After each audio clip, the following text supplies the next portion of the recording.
In today's video, I'll give you 10 games to play while you're waiting for Hogwarts Legacy. Retro Raconteur here. I'm just a dad who loves games and the stories they tell, and like so many of you, I'm eagerly awaiting the release of Hogwarts Legacy. But there are so many video games released these days, there are plenty we can play in the meantime to fill that void until Hogwarts Legacy finally arrives sometime in 2022.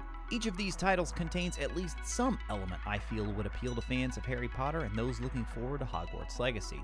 Some have really good stories, whereas others are action RPGs like Hogwarts Legacy. Some on the list are fairly recent and others are pretty old.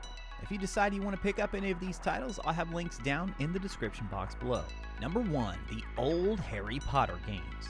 Okay, we might as well start with the obvious ones, right? Because if you haven't played any of the old Harry Potter games, there are actually quite a few worth playing, even if they aren't out of this world great games. I've played quite a few of them over the years. In fact, I'm actually doing a Let's Play right now here on the channel. If you're curious, you can check that out as well. The easiest ones to get your hands on these days are the Lego Harry Potter games, which are available on all the major consoles as well as PC.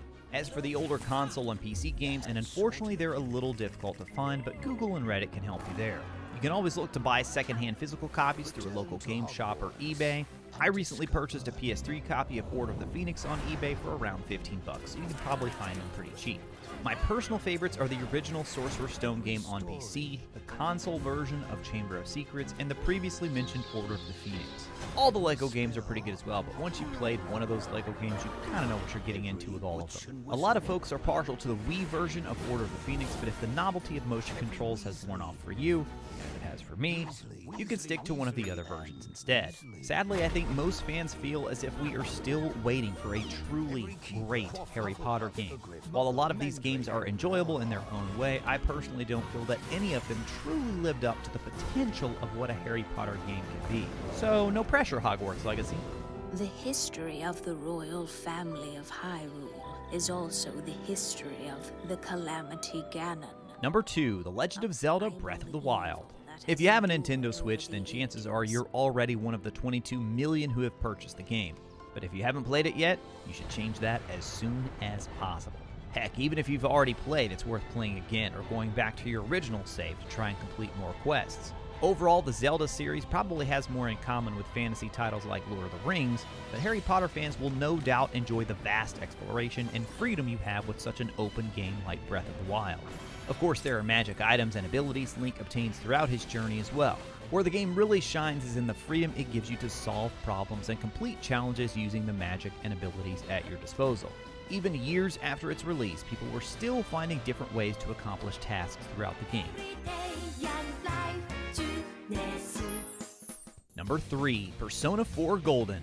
Persona 4 is the first Persona game I played, and yes, I played the PS Vita version. Long live the Vita! Persona 4 is a Japanese RPG developed by Atlus, and you'll play as a high school student who starts investigating a series of mysterious murders. The appeal here for Harry Potter fans is in the relationships and drama between high school teenagers. Persona 4 has a unique social link system where developing your friendships will yield bonuses and enhancements during battle. The kicker is, like the real world, there's only so much time in the day, so you can't spend time with every single friend. You'll have to choose who you spend your time with. Admittedly, the game is long, but the story is riveting, its characters fun and interesting, and the Persona battle system is one I really enjoy.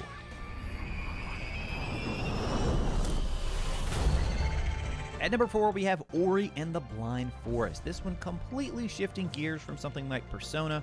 Ori, on the other hand, is a side-scrolling platformer that also has elements of something like Metroid or Castlevania. You'll unlock and upgrade abilities along your journey through the game with absolutely gorgeous graphics. The art here is just staggering. All of these elements combine to help tell what is a touching story that I really think will resonate with Harry Potter fans.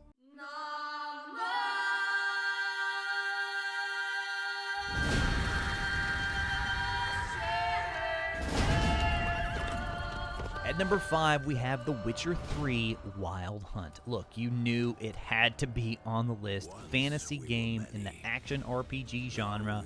Hogwarts Legacy fans, if you haven't played this one yet, you gotta give it a shot. It's based on a series of Polish novels, so it's no surprise that the video game version is rich with a deep backstory, interesting characters, and a well thought out magic system. Personally, I'm not a huge fan of the combat and how it controls overall, but everything else is an absolute 10 out of 10 for me. Seriously, this would probably be my favorite game ever made if it had the combat of something like Dark Souls. The level of detail throughout the world is just staggering. You'll have choices and dialogue options throughout that let you control how you want to handle certain confrontations. Wild Hunt also has some of the best side quests in any game I've played. There are side quests here with completely dynamic characters, and overall the side quests feel even more fleshed out than something you would see in an entire game. If you're a fan of good stories, epic fantasy, and using magic, then you owe it to yourself to give The Witcher 3 a try.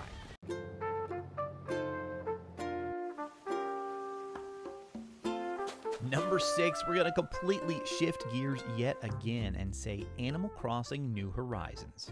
Look, I admit this may seem like an odd recommendation for Harry Potter fans. It's not an action RPG, you don't really use magic, so what's the appeal here?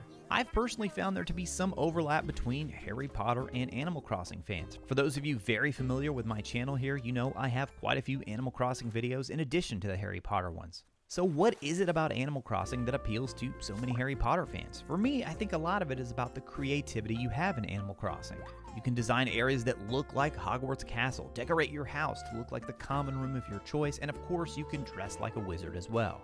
You can also design clothing to represent your favorite house or Quidditch team. And look, we all know the Harry Potter series provided a great escape from the real world for so many of us, and Animal Crossing really does the same. It's a calming, slower-paced game that's more about the overall experience than trying to complete objective after objective. In their tongue, he is Dovahkiin, Dragonborn. Number 7, The Elder Scrolls V: Skyrim. Skyrim was the first Elder Scrolls game I ever played, and it completely blew me away. From the first moment I had control of my character, I went straight for the College of Winterhold, where I had heard you could learn magic.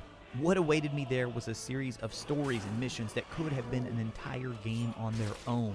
The world felt alive, and I truly felt a bond forming between my player and the other characters at the college.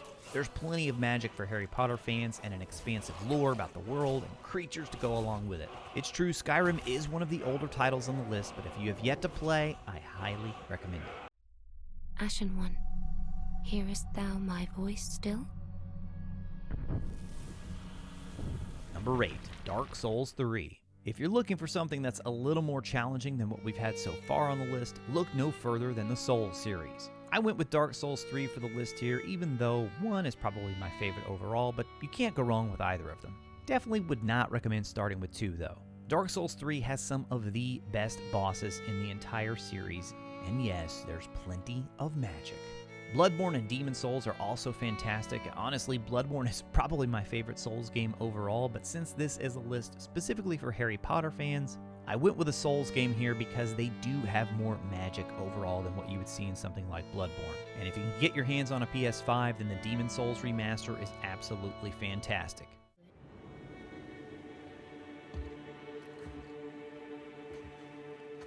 Find your way home.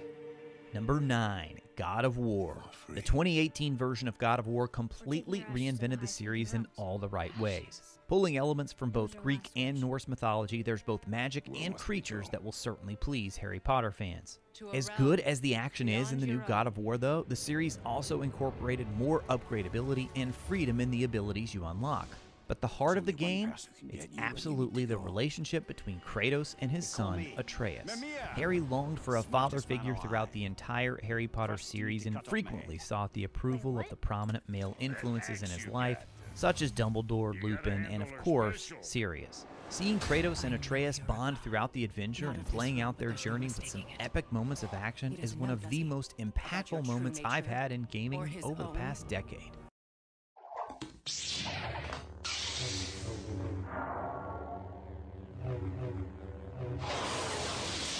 Number 10, Star Wars Knights of the Old Republic.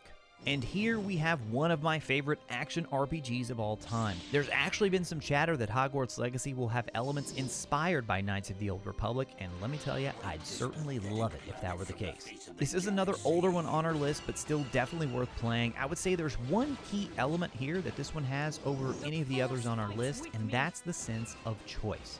Yes, choice is present in some of the other games, but here it really stands out. Through various dialogue choices and a somewhat branching story, Knights of the Old Republic gave players the ability to become a good Jedi or an evil Sith. There were also unique abilities based on your path of choice. And for anyone who's already played it, you guys already know the epic twist at the end rivals that "it was cruel" moment that we had in Sorcerer's Stone. These days, you can usually find this one and its sequel for pretty cheap over on Steam. And you know what? I'm going to throw in one bonus option for the multiplayer fans out there, and that would be SPELLBREAK. Instead of guns with SPELLBREAK, this is a title focused on spell casting to take down your opponents. You can choose to wield fire as a pyromancer, shift the earth as a stone shaper, poison foes as the toxicologist, electrify enemies as a conduit, freeze foes as a frostborn, or do your best airbender impersonation as the Tempest class. This one is actually free to play as well, and it's available on all major platforms, so if it sounds like something you'd be interested in, there's no reason not to try. Which of the games on this list are your favorite, and do you have any other recommendations for your fellow Harry Potter fans out there?